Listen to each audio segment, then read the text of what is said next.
Hi everyone. So my name is Alex Archondakis and I am the managing consultant at Pentest People. I specialize in application technologies, which is pretty much anything with the HTTP protocol from web to mobile to APIs. I've spoken at various events over the years, which we can see below. So today we're going to be talking about the kill chain, which is essentially the methodology that hackers use to research and compromise and then exfiltrate data from your systems. So 2020 saw an absolutely massive rise in remote working due to COVID-19. A lot of companies were forced right at the last minute to implement untested and rushed remote access solutions. Something that people don't really seem to realize is that the majority of these solutions are not as out the box as they may be advertised. For example, Windows RDP is not particularly secure by standard, and it needs quite a few steps to make sure that it is properly secured and that hackers can't easily get into your network. Phishing is still the most likely way for your business to be compromised, and I don't really see this going away anytime soon. We're still seeing a massive rise in business email compromise, phishing, which we'll talk about a little bit more a bit later on. Application technologies are continuing to become more advanced. We're getting more and more web applications every day. They're beginning to do really complicated things, storing really complicated data. You know, if we compare the applications of today to the websites of 1995, for example, you can see just how far we have come with our technologies. Whilst these technologies do get more advanced, there becomes a larger threat landscape. Cloud-based solutions are now becoming the norm. They present entirely new attack vectors that haven't really had time to be researched because it's more common. It's more recent. So things like companies leaving unprotected S3 buckets or cloud storage buckets, for example. It's also become very clear that staff-based awareness training is absolutely vital to every organization. We see this by how often phishing is actually used to exploit companies and how successful it really is. The success rate is just absolutely amazing. So what is a threat source? A threat source is an organization or group that may want to target your company. So this could be organized crime, foreign intelligence services, competitors, activists. It really depends on what your company does, who they're competing with, and what kind of markets you're involved in. So for example, activists may be a big problem to an online e-commerce store that is selling fur goods or animal goods. A threat actor is the individual who actually carries out the attack against your company.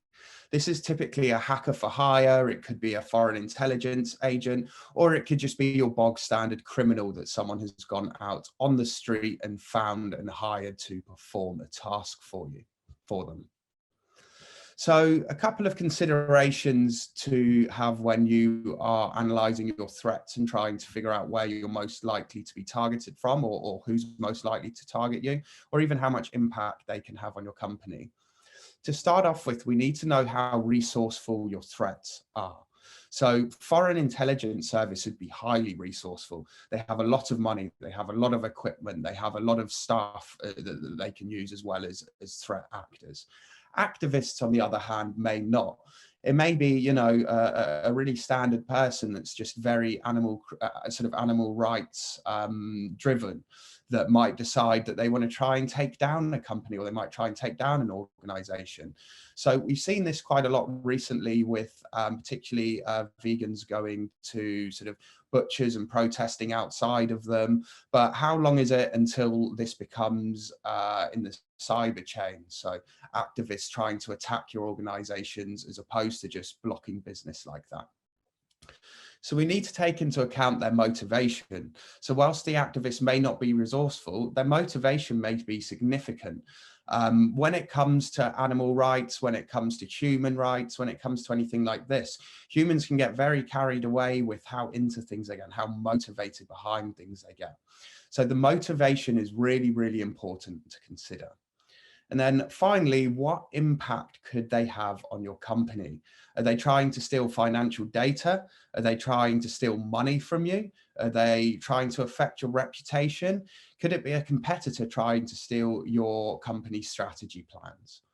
So one way to do this is to quantify your risk and try and figure out where you should be focusing your efforts first, is by having each of these on a measurable scale of, say, 1 to 5. So how resourceful are your threat source? So you choose your threat source, let's say it's the activist. How resourceful are they? Not very resourceful, we'll give them a 2 out of 5. Their motivation is incredibly high, so we'll give them a 4 out of 5, or perhaps a 5 out of 5. And they could probably have a medium impact on your company, so 3 out of 5. So from this, we can calculate our risk score by timesing the resource score by the motivation by the impact. Doing this over all of your risks can help you understand your threat landscape and who may specifically be trying to target your company, how likely they are to actually have any impact on your company as well. So what is the kill chain? The kill chain is a process that hackers will typically undertake when choosing and exploiting targets. Whilst we are going through this in a very step-by-step methodology, sometimes there is a little bit more complex than this, and there are a few more steps involved. But this is just a standard kind of methodology that is followed by hackers. So we start off with reconnaissance. So if I had 6 hours to chop down a tree, I'd spend 4 hours sharpening my axe, or whatever the saying is here. This works in a very similar way for hackers. The longer you spend researching your targets, reading about them and finding out about them, the more likely you are to have a successful impact when exploiting them. Intrusion, so gaining a foothold into the company network. Exploitation, so actually running some kind of exploit within. Privilege escalation, moving from a normal user privileges to administrative privileges. Lateral movement between the networks, so moving between networks, compromising domain administrators, and maybe even trying to branch out into other networks. And then data exfiltration, so be this stealing money, be this stealing your financial data, your strategy data. Exfiltration can take many different forms. Again, though, we'll be looking into all of this in a bit more detail now. So reconnaissance is a data gathering stage. How much information can you find out about the company or the organization that you are trying to hack? Often at this stage, an attacker will decide whether they're going to target your organization or not. If they cannot find any valuable data about your organization, then chances are they're probably just going to jump over to the next one, unless it is a specifically targeted attack against you, for example, using the activists example as we did earlier.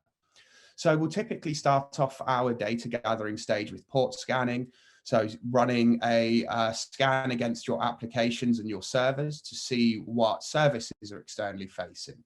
See if you have anything that's really dangerous that we can then go and exploit to gain a foothold into your network. With remote working being so common now and it being so rushed during the setup, a lot of web servers have remote desktop ports externally facing that haven't been properly secured. This is one attack avenue that an attacker may explore. OSINT, open source intelligence gathering. What information have you or your employees posted online about your company, or what marketing material has been posted online about your company? We did a physical intrusion exercise for a large company a while ago. And when the building that they were in was being created, a load of marketing material was released online that gave us full floor plans, fire escape plans, and information about the actual security systems that were in place. So the wired fence with an alarm on it and that kind of thing. Google dorking is a really powerful way of using search engines like Google or Yahoo or whatever search engines you're using to actually search for specific issues within websites. So say, for example, if a website has a path that is /vulnerable.aspx, we could specifically search Google to bring back all applications that come back with /vulnerable.aspx as one of the file paths. Can also be used to look for things like specific file types. If you're looking for company data, we'll look for pen test people and then documents that end in PDF. So any PDF documents that have been published with the pen test people name in. Software versions are also really common during this stage. So often the softwares that you're using or the technology you're using will show the exact versions within either their headers or when connecting to them. If we can figure out the exact version of software that is being run on an application or on an underlying server, then it's really trivial to Google the software version and often find pre-written publicly available exploits that will allow us to essentially download an exploit, click and play, and compromise an application. The reason that this is scary is because any 12 or 13-year-old could do this from their standard laptop in a basement somewhere. It really doesn't require any technical skill at all. On top of that, leaked software versions can be searched using tools like Shodan. So we can search specifically for versions. And if your site has been crawled and that version is in your headers, then it will bring that back. So if we know that ASP 4.0.30319 has a load of critical vulnerabilities related to it, we can search for that software version and bring back any applications associated to it. So what we could do is go online, find a vulnerability that we particularly like that affect a certain version, find applications running that version and just exploit them. So you really do need to be hiding your software versions from headers and responses. Leaked credentials. So your employees have used your email address, their work email address, to sign up to a website. That website has been hacked and the credentials have been leaked online. If your employees reuse their passwords, and they can quite often be compromised through this, you can use Have I Been Pwned as a search to see if there are any leaked credentials relating to your email addresses.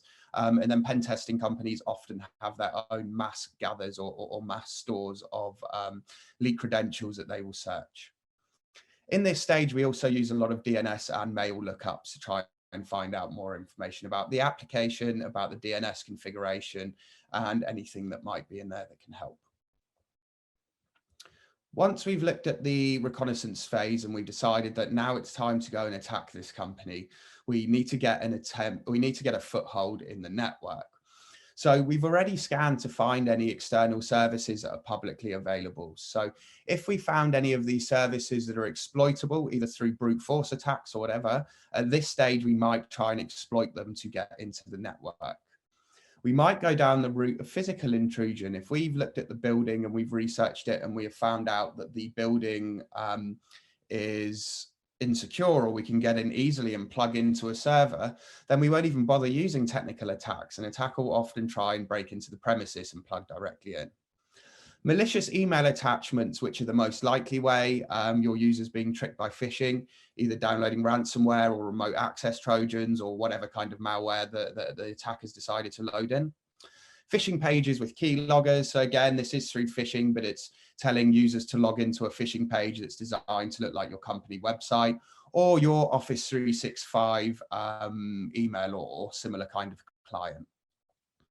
So exploiting web application vulnerabilities is another way. So if you have web applications hosted on your servers, can use SQL injection to pull password data out if it's vulnerable. Command injection, you can get reverse shells, you can add users, you can do pretty much anything you want depending on your privilege level. And path traversal, where you can use relative dot notation, which is just dot dot slash to traverse through folder structures on a web server and pull back sensitive files. Exploitation. Once a foothold is in the network, an attacker will actually start looking for technologies to exploit. They'll start off by looking for things like dangerous internal services such as SMB. SMB was a service that was exploited in the WannaCry ransomware attacks. They might try brute force attacks against some shares, look for any outdated software or versions that they can exploit. Again, if you can find internal versions and there are already exploits available relating to it, then it becomes a really trivial, really simple attack to perform. Kernel vulnerability. So are there any issues with the actual kernel or underlying operating system themselves that they can exploit as well? So once we've exploited and we've got onto the network and we've got a user, we can access some information at this point. So potentially whatever the user has on their machine, but this isn't really great to us because we may have just compromised the standard basic workstation with a couple of documents. What we're really after is the domain administrator or some kind of administrator account that has high privileges or super user privileges on the network so that we can exploit further. Administrator, root or super user accounts have the power to extract and change password files. For example, if we're running as admin on your domain administrator or even a normal workstation, we'll be able to pull your system account management accounts, which has password information. If we're using Linux systems, we can get into your etc. shadow account and make data changes there. This all being said, if they have administrative access in your network in the first place, you have far bigger things to worry about than this. However, it is not uncommon to add another user through one of these methods so that you can essentially put a backdoor. Exploiting files running as a super user with incorrect permissions. If I can edit a file that's running as administrator and get it to perform actions as administrator, then I can just send a reverse shell back to myself with administrator privileges. Brute forcing these accounts is quite common. Weak passwords are still probably one of the most painful things for companies and also one of the easiest attack vectors for hackers. And pass the hash style attacks, which we won't get into too much more detail of during this talk. It's a little bit more complicated. Lateral movement. So again, as we said, chances are the machine you've exploited is not the crown jewels. Now that we've got our users on here, now that we've got an exploit, now that we potentially got a higher user account, we might move through the network and try and access different machines through shared drives, poor user group roles, and quite a few other security misconfigurations that could be exploited in this area. So what about exfiltration? When we're actually inside the network, how do we get our resources out of it? What are our resources? Are we trying to pull financial resources, data? Are we just trying to leave a backdoor in there? Or we might even be potentially trying to steal money from a bank, which we'll have a look at a case study shortly that'll be going into that in a little bit more detail. So when we're extracting resources from the network, we need to bear in mind that there may be egress filtering, which is preventing us from actually sending data outside of the network. Your network should all have some form of egress filtering in place that is there so that it's as a backup. So just take the assumption that you are going to be compromised. And if you were, how could you stop hackers from actually taking the data out of your network? Leaving a backdoor, as we were saying before, is really common. If you have an RDP service open, then the chances are the users or the attacker is just going to create a new RDP user with administrative privileges to come back in when they want, or they may try and do something a lot more subtle than this. So we're going to take a bit of a look at a case study of the Carbonate hacking group. The reason I absolutely love this as a case study is because you hear the occasional lucky jewelry heist or something where people steal a few £1 million, get away with it for a couple of years and then get caught in some kind of sunny country somewhere. So the Carbonate group, to my knowledge, have never been caught. They have stolen over $1 billion through cyber attacks. And really what they do is very, very clever. They start all of their emails with spearfishing. So we'll talk a little bit more about spearfishing and business email compromise after this. But spearfishing is essentially the act of researching your targets and creating emails that specifically target them as opposed to sending 200 emails that don't really make sense to people.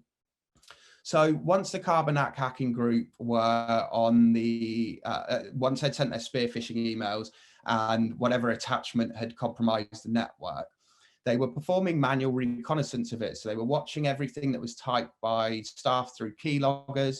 They were recording CCTV footage. They were watching people through their webcams so that they can simulate real transactions and they can learn about how the employees interact with each other, what they do, how they act, and even how they talk to each other, which is fairly important when creating these spearfishing emails.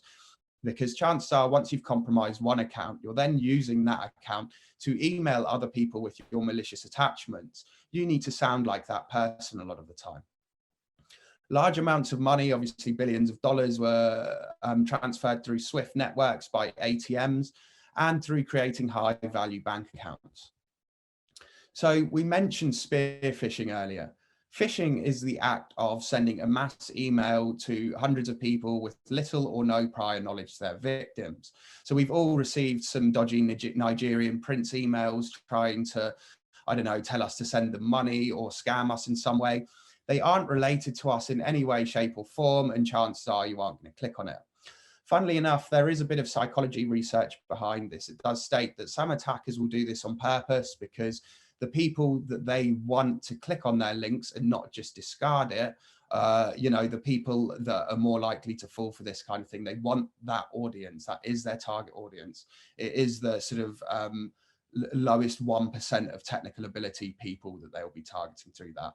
And them falling for an email like that immediately tells you that you're going to be able to play more with them and get more information out of them. Spearfishing is a targeted email attack where an employee is actually researched and a custom email campaigns created for them. For example, you know, I guess this is more of a personal example, and it's always good to take this security into your personal life as well. But a C-suite employee may have gone on holiday, posted a picture of themselves on the beach with their hotel in the background, you know, as everyone does, showing off, telling everyone they're having a great time. And we might see this and send an email to the hotel to get their email footer back, just a generic question like, do you have disabled facilities, for example, something they won't really question and they'll reply to. From here, we have that email footer and we'll then try and spoof the domain. Once we've spoofed a similar domain or completely spoofed a domain or registered a similar domain, should I say, we can then send an email to the employee saying something along the lines of, you've left a load of or someone's left high value goods in a room that you've been staying in. Please, can you have a look at these pictures and let us know if it was you? And chances are they're going to click on it, even though they know they didn't leave anything, because they'll just be curious. So I've liberated this slide from Kaspersky, but it is very good. They were the original researching firm when this Carbonac attack happened. So we started off with the infection. Carbonac sent a backdoor as an attachment to an employee. This would have been done through spearfishing emails. They likely would have spent a lot of time researching the employees beforehand and creating custom tailored phishing campaigns to know that they'll click on them. These emails have exploits, which are essentially recording staff credentials and sending it back to the attackers. So the attackers in this instance did manage to infect hundreds of machines, but because they couldn't escalate their privileges through the network, because all of the technical controls were in there and locked down, so they couldn't just exploit an out-of-date software version of one of the machines to get admin access. They needed to wait until an administrative user actually logs into a computer so that they can get the credentials through the keylogger. So they sent an email from one of the compromised user accounts to an administrator asking them to come and have a look at their computer, saying they have issues. Once the admin came along and logged into the computer, they then had administrative credentials, which worked across the domain. So now they've actually got into the network, they start watching and harvesting the intelligence from the clerk's screens. As we were talking about earlier, seeing how they talk to each other, seeing how they're acting, seeing what systems they are actually accessing and what they are doing to transfer money and create bank accounts. This is almost like a post-reconnaissance before actually exfiltrating the data. So finally, they wanted to exfiltrate the data, or exfiltrate the resources, which in this case is a lot of money. Start off with, they used online banking, so money was transferred to fraudsters' accounts. This is quite simple and easy. E-payment systems, pretty much the same thing. They were transferred to accounts, mainly in China and the US. Inflating account balances, so already registered accounts, giving them a lot more money and then potentially taking them off. And controlling ATMs, so they were essentially hiring thugs, or they were using the threat actor of a criminal to go and collect money from a ATM whilst they're dispensing money from it. So really interesting attacks, lots of different exfiltration techniques that they have used here. And with what we were talking about at the beginning between the difference of threat actors and threat sources and actually calculating your risk, just thought it would be worth going through this. So the risk analysis, the threat source here is organised crime. So the Carbonac hacking group are an organised crime syndicate. The threat actor is a hacker for hire. The motivation is huge financial gains, as we can see from the billions of dollars that have been stolen. And the impact could be significant financial loss and potentially loss of reputation for the company itself. So looking at the Carbonac comparing the Carbonac group attack to the kill chain. During the reconnaissance phase, they were researching bank employees to create targeted spearfishing attacks and emails. As we said earlier, spearfishing is all about researching the individuals and creating a more tailored campaign. During the intrusion stage, they used the keyloggers and malicious email attachments to get credentials. Exploitation, they were logging into sensitive systems with the credentials gathered, monitoring screens and the behavior and movement of employees. The privilege escalation was when they called the administrative user to actually type in the admin credentials to the screen so they could get them. And the lateral movement, they would have moved between systems to get to different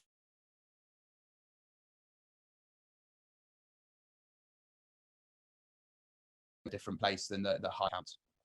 Exfiltration, finally, they were removing the money from the high bank accounts, as we saw through the several different techniques there earlier. So what we're looking at here is a standard methodology that attackers will be using. Please bear this in mind when doing your risk analysis of your network. What information can an attacker find out at a recon stage? What information can they find out at an intrusion stage? What can they do? What can they exploit? Can they escalate their privileges? And can they get data out of your network? If you start assuming that the previous step has been accomplished by an attacker and hardening your network and your security at each step, then it makes it a lot more difficult for attackers. Thank you all very much for coming, and I really appreciate it. If you have any questions, please let me know and I'll try and answer them. Thank you. Cheers.